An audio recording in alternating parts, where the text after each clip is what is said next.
Hello and welcome to the knowledge source. Australia has said yesterday that they will take China to WTO over barley tariffs imposed by the China. आज के session में हम जानने की कोशिश करेंगे Australia क्यों चाइना को WTO में ले जा रहा है, क्या ऐसे डिस्प्यूट्स हो चुके हैं ट्रेड में, और इसके बाद हम थोड़ा ये भी डिस्कस करेंगे कि WTO की जो मैकेनिज़्म थी जो 1995 में स्टेब्लिश की थी,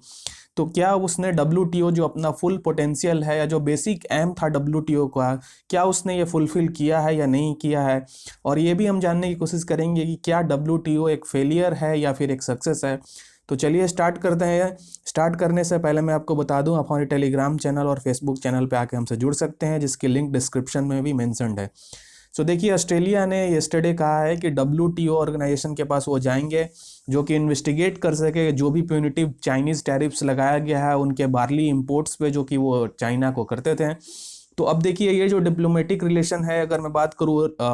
स्पेशली अगर मैं जब से ये वुहान वायरस जो है ये चाइना से इमर्ज हुआ है, इसके बाद स्कॉट मॉरिसन जो ऑस्ट्रेलिया के प्राइम मिनिस्टर है, उन्होंने ओपनली ये कहा था कि हम इसकी जो भी वायरस इमर्ज हुई है तो इसकी इनिशिएटिव हम लेना चाहते हैं, और इसमें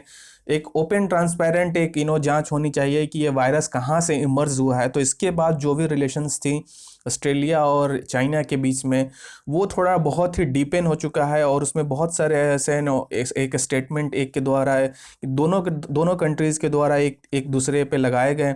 और स्पेशली ये जो वर्सन सिचुएशन था वो और ज़्यादा वर्स्ट हो गया जब मलाबार एक्सरसाइज जो ऑस्ट्रेलिया के इंडो पैसिफिक रीजन में जो कंडक्ट किए जा रहे थे,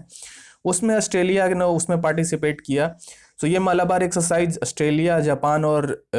USA के बीच में, ये तीनों कंट्रीज़ के बीच में हो रहा था। तो उसमें ऑस्ट्रेलिया ने भी पार्टिसिपेट किया, और इसके बाद जो सिचुएशन दोनों कंट्रीज स्पेशली अगर ऑस्ट्रेलिया और चाइना के बीच में बात करूं तो ये बहुत ही ख़राब हो चुका है।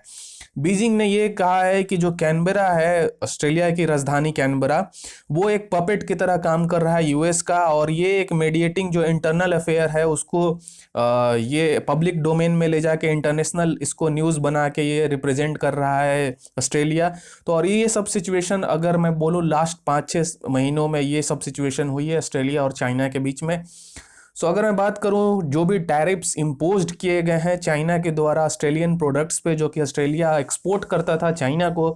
तो देखिए बार्ली जो ऑस्ट्रेलिया जो एक्सपोर्ट करता था चाइना को, उसको मई से अगर अभी देखें उसमें 80% तक उस पर टैरिफ इंक्रीज कर दिया गया है चाइना के द्वारा। यानी कि जो भी बार्ली प्रोडक्ट्स ऑस्ट्रेलिया को इम्पोर्ट करता था, एक्सपोर्ट करता था ऑस्ट्रेलिया, उस पर 80% की टैरिफ लग चुकी है। फिर चाइना ने एक्यूज किया है ऑस्ट्रेलियन गवर्नमेंट को कि वो सब्सिडीज प्रोवाइड कराते हैं अपने फार्मर्स को अपने फार्म होल्ड अलाउंसेस के द्वारा, और उससे क्या होता है कि वो जो भी प्रोडक्ट्स हैं उनकी इतनी जो क्वांटिटी है, प्राइसेस के बारे में बात करूँ, वो बहुत ही रिड्यूस हो जाती है, और इसके बाद जो ऑस्ट्रेलियन गवर्नमेंट है वो चाइना में आके अपने प्रोडक्ट को डंप कर देता है। तो ये इस पर क्या हुआ कि इसके बाद चाइना का ये स्टांस है कि उस पर एंटी डंपिंग ड्यूटी लगाया है, और उससे क्या हुआ है कि टैरिफ जो है उनके प्रोडक्ट्स पे, अगर स्पेशली मैं बार्ली प्रोडक्ट्स के बारे में बात करूँ, तो वो 80% तक इंक्रीज हो चुका है। अगर एंटी डंपिंग अगर बताऊँ, डंप का जनरली मीनिंग होता है कि आप कोई भी प्रोडक्ट ले जाकर फेंक दिए, तो उसी केस में ये इकोनॉमिक सिनारियो में इस वर्ड का यूज किया जाता है। यहाँ पे डंपिंग का मतलब होता है कि अपने प्रोडक्ट की प्राइस को इस तरीके से स्लैश कर देना, या फिर इतने नीचे तक ले जाना कि क्योंकि वो प्रोडक्ट जो है वो किसी और कंट्री के अपने प्रोडक्ट से वो जब कंपीट करे तो लोग जो चीपेस्ट प्रोडक्ट है उसको खरीदे, इस तरीके की इसे हम बोलते हैं डंपिंग। तो इस पे एंटी डंपिंग का इस कॉन्सेप्ट जो है वो बेसिकली वो प्रोडक्ट है उस पर टैरिफ लगा के उस प्राइस को हाइक करना होता है, ताकि जो कंपटीशन में लोग उस प्रोडक्ट को यूज ना कर सके या फिर ना खरीदे जब उसकी प्राइस रिड्यूस है। तो ये बेसिक आइडिया होता है। अगर मैं बात करूं, एटलीस्ट ये बार्ली टैरिफ ही नहीं है, अलॉन्ग विद 13 ऑस्ट्रेलियन सेक्टर्स हैं जिसपे कि चाइना ने टैरिफ लगाया है। अगर बात करूं कौन कौन से ऐसे प्रोडक्ट है, जैसे कि बीफ हो गया, कोयल हो गया, कॉपर हो गया, cotton, lobster, sugar, timber, tourism, universities, wine, wheat. तो ये इंडिकेशंस आपको ये अल्टीमेटली आपको दिखा रहे हैं कि जो चाइना के और ऑस्ट्रेलिया के जो बायलैटरल रिलेशन है वो वेवर्ड डायरेक्शन में जा रही है, और जो भी ग्रोइंग जो अभी मैं बोलूँ अगर bilateral relation between US and bilateral relation between China, USA and Australia. China इसको अपने तरीके से देख रहा है कि एक उनको थ्रेट परसेप्शन उसका लग रहा है, और इसके चलते ही जो अभी हम देख रहे हैं कि ऑस्ट्रेलिया और चाइना की जो बायलैटरल रिलेशन है वो धीरे धीरे कहीं ना कहीं खराब हो रही है। सो अगर बात करूं मैं WTO का कि WTO क्या है, तो देखिए ये वर्ल्ड ट्रेड ऑर्गेनाइजेशन है जो कि ग्लोबल इंटरनेशनल ऑर्गेनाइजेशन, जो बेसिक इसका स्पेसिफिक आइडिया था कि जो भी ट्रेड होते हैं किसी एक कंट्री के बीच में या दूसरे कंट्री से, उसमें कोई इस तरीके के मैकेनिज्म्स ना अपनाए जाएं कि क्योंकि किसी एक कंट्री को पर्टिकुलरली फायदा हो और कि दूसरे कंट्री जो डेवलप्ड हैं या फिर अंडर डेवलप्ड हैं उनमें किसी एक को नुकसान ना हो। तो ये बेसिक आइडिया था। सो अगर मैं WTO के बारे में बात करूं तो ये स्विट्जरलैंड में बेस्ड है। ये जनवरी 1995 में स्टैब्लिश किया गया था उरुग्वे राउंड नेगोशिएशंस 1986 कॉन्फ्रेंस के द्वारा। और अभी की अगर बात करूं तो ये अराउंड 164 कंट्रीज इसके मेंबर हैं। सो इसमें अगर बात करूं मैं WTO के बारे में कि क्या स्ट्रक्चर है, तो देखिए ये मिनिस्ट्रियल कॉन्फ्रेंस जो होता है वो बेसिक इसमें एक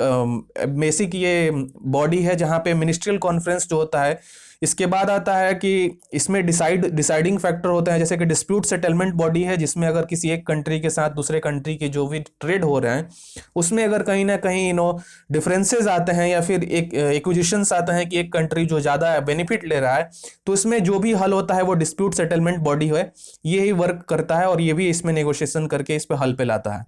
इसके बाद इसमें जनरल काउंसिल होता है, फिर पॉलिसी ट्रेड रिव्यू होता है, फिर इसके बाद अगर नीचे आ जाए तो हम goods council, intellectual property council और सर्विस काउंसिल। तो ये डिफरेंट सेक्टर्स बनाए हैं जिसमें कि कौन कौन से ऐसे सेक्टर्स हैं जो कि पर्टिकुलरली एक बॉडी के द्वारा देखा जाएगा।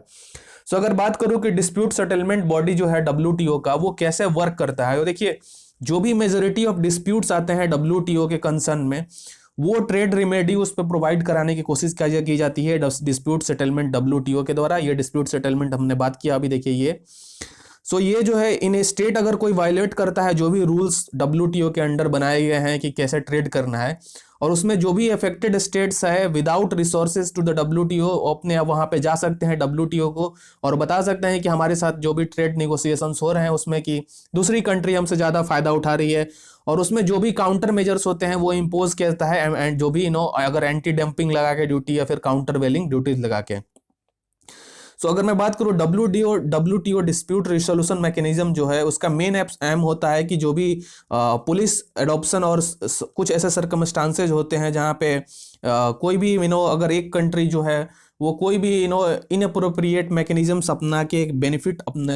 ज़्यादा उठाने की कोशिश करता है, तो ये डिस्प्यूट सेटलमेंट बॉडी जो है वो एग्जीक्यूट करता है ऐसे डिस्प्यूट्स और ये दोनों रिजॉल्व करता है दोनों अगर कंट्री के हियरिंग सुनने के बाद। तो ये डिस्प्यूट सेटलमेंट बॉडी इस तरीके से वर्क करता है जो कि एक मेजर ऑर्गन है WTO का, ठीक है। सो अब मैं बात करते हैं कि WTO के बारे में कि क्या WTO जो क्रिटिसिज्म इसके हैं या फिर क्या इसने अपना मेजर एम था कि जो ट्रेड ट्रांसपेरेंसी होनी चाहिए या फिर ट्रेड में किसी एक कंट्री दूसरे कंट्री से ज़्यादा बेनिफिट ना रह सके, ऐसे तो क्या इसने सक्सेस है या फिर फेलियर है। देखिए सबसे पहले तो ये WTO के बारे में ये बोला जाता है कि ये जो इंटायर फ्री ट्रेड का जो मैकेनिज्म है वो कहीं ना कहीं ये डाइल्यूटेड वर्जन है, क्योंकि अगर आप देखें जो भी इंपोर्ट किया जाता है लार्ज अमाउंट ऑफ जो भी प्रोडक्ट अगर इंपोर्ट किया जाता है किसी डेवलप्ड कंट्रीज में, इसमें क्या होता है कि ऐसा माना जाता है कि ये बायस्ड है रिच कंट्रीज के लिए, कि रिच कंट्रीज को ज़्यादा सपोर्ट करता है। इसमें अगर हम देखें कि मल्टीनेशनल ऑर्गेनाइजेशन है जो कि स्मॉलर नेशन को ज़्यादा हार्म क्रिएट करती हैं और नेगोशिएटिंग पावर्स जो हैं वो मेनली सर्कुलेटेड है इन रिच कंट्रीज, तो इसलिए इसको बोला जाता है कि ये बायस्ड है रिच कंट्रीज के लिए। इसके बाद जो भी इंपोर्ट ड्यूटीज है वो बहुत ही हाई है इसका जो लोअर डेवलप्ड कंट्रीज हैं या फिर डेवलपिंग कंट्रीज है उनके लिए। और अगर वहीं मैं बात करूं जो डेवलप्ड कंट्रीज हैं वो अगर प्रोडक्ट किसी अपने अंडर डेवलप्ड कंट्रीज में एक्सपोर्ट करते हैं तो उनकी टैरिफ कहीं ना कहीं कम है, ऐसा एक्विजिशंस करना है अंडर डेवलप्ड या फिर डेवलपिंग कंट्रीज का। फिर अगर मैं बात करूँ एग्रीकल्चर सेक्टर्स में, अगर जो डेवलपिंग कंट्रीज है, इंडिया का स्पेसिफिक अगर आप देखें अराउंड 50% लोग अभी भी एग्रीकल्चर पे डिपेंडेंट हैं। तो ये इसमें कि एग्रीकल्चर डेवलपमेंट जो नेशंस हैं वो क्या बोलते हैं कि डेवलपिंग कंट्रीज जो हैं वो अपने मार्केट को ओपन नहीं कर सकते हैं डेवलप्ड कंट्रीज में, ये एक्यूज करते हैं वो अंडर डेवलपिंग या फिर डेवलप्ड कंट्रीज। तो ऐसे कुछ क्रिटिसिजम्स हैं। और ऐसा अगर मैं स्पेसिफिकली बात करूं रिच कंट्रीज जो है एक्सप्लॉइट करते हैं डेवलपिंग कंट्रीज का अपने अगर मैं देश में, वो लोअर वर्कर्स जो हैं उनको कम पैसे देके काम करवाते हैं। और इससे क्या होता है कि जो भी बैरियर्स हैं डेवलप्ड कंट्रीज में, डेवलपिंग कंट्रीज में अगर बात करूं कि अगर बैरियर्स जो भी ट्रेड आता है उसमें बैरियर्स वो ओपन रखते हैं डेवलपिंग कंट्रीज। और वहीं अगर मैं डेवलप्ड कंट्री जैसे USA हो गया तो वो क्या बोलते हैं कि वो बैरियर्स जो है वो पूरी तरीके तरीके से ओपन नहीं रखते हैं, क्योंकि अपने कंट्रीज में वो जॉब प्रोस्पेक्टिव वो बढ़ाने के लिए।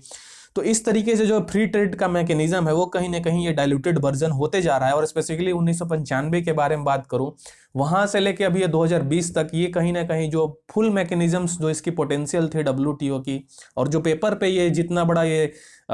दिख रहा था, वो कहीं ना कहीं ये डाइल्यूटेड होते गया। फिर अगर मैं बात करूं कि फ्री ट्रेड मैकेनिज्म जो अगर प्रोडक्ट के बारे में बात करूं, जहां पे ऐसा माना जाता है ये अंडर डेवलप्ड कंट्रीज का कि कहीं ना कहीं जो ये इस मैकेनिज्म डब्ल्यूटीओ के अंडर है, उसका मेन फंक्शन है, अगर मैं बात करूं ट्रेड के बारे में, कि लोकल कल्चर है कहीं ना कहीं जो अंडर डेवलप्ड कंट्रीज का या डेवलपिंग कंट्रीज का, उनको सब्स्टिट्यूट करना डेवलप्ड कंट्रीज के प्रोडक्ट्स के। जैसे कि मान लीजिए अगर कोई एक पेइंग प्रोडक्ट है, अगर मान लीजिए इंडिया में वर्क कर रहा है, तो उसको सब्स्टिट्यूट करके वहां पे कोका कोला, स्टारबक्स, मैकडोनल्ड्स, इसको इंट्रोड्यूस करने का मैकेनिज्म, इसलिए इसको बोला जाता है कि डब्ल्यूटीओ के जो भी मैकेनिज्म्स हैं वो कहीं ना कहीं बायस्ड है towards the rich countries. WTO allow नहीं करता है कंट्रीज को अपना इन्वायरमेंटल रिस्ट्रिक्शंस जो भी इंपोर्टेड गुड्स हैं उन पे सेट करने के लिए, और ये एक बड़ा सा इसमें लूप होल्स है जो कि इन्वायरमेंटलिस्ट के द्वारा भी एक्यूज किया जाता है। तो ये कुछ ऐसे मैकेनिज्म्स हैं जहां पे डब्ल्यूटीओ कहीं ना कहीं अपने जो फुल पोटेंशियल है उसको फुलफिल नहीं कर चुका है, और इसमें बहुत सारे ऐसे लूप होल्स हैं जो जिसके चलते अगर जो सक्सेस इसको मिलनी चाहिए, और मैं बोलूँ अगर इस स्पेसिफिकली बात करूँ जो रिच कंट्रीज है, उसने इसके लूप होल्स को पूरी तरीके से मैनिपुलेट किया है अपने फेवर में। तो इसमें कहीं ना कहीं अभी इसमें रिफॉर्म की ज़रूरत है आने वाले समय में। तो मैं आशा करता हूँ कि इस सेशन में आपको कुछ नया सीखने को मिला होगा। So that's it for today. Thank you as always for joining.